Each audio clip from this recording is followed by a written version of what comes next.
కూర్చోను అని చెప్పి నేను మనవి చేస్తా ఉన్నా. 100కు 100% బీఆర్ఎస్ మీతోనుంటది, మీ ప్రయోజనాల కోసం ఉంటది. పుట్టిందే తెలంగాణ ప్రజల కోసం కాబట్టి అన్ని రకాల ప్రజల యొక్క హక్కులు కాపాడడానికి మీ వెంట ఉంటది అని నేను మనవి చేస్తా ఉన్నా. ఈ రెండు పార్టీల వ్యవహారం మీరు చూసినారు. మొన్నటిదాకా బీఆర్ఎస్ పుణ్యాన గెలిచిన వ్యక్తి రంజిత్ రెడ్డి మీకు తెలుసు.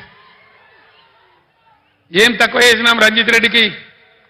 ఎంపీ టికెట్ ఇవ్వలేదా, గౌరవించలేదా, గెలిపించలేదా అని నేనే వచ్చి ప్రార్థిస్తే మీరే ఓటేయలేదా? ఇలా ఎందుకు పార్టీ మారిండు రంజిత్ రెడ్డి?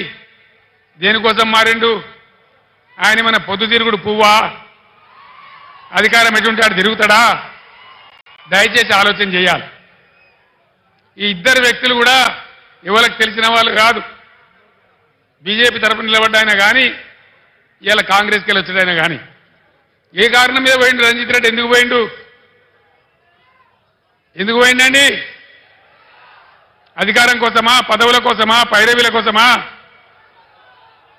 దయచేసి దానికి మీరే సమాధానం చెప్పాలి. ఈ విధంగా ఉన్న వాళ్లకు ధీటైనటువంటి దెబ్బ మీరు కొట్టాలని చెప్పి నేను మనవి చేస్తా ఉన్నా.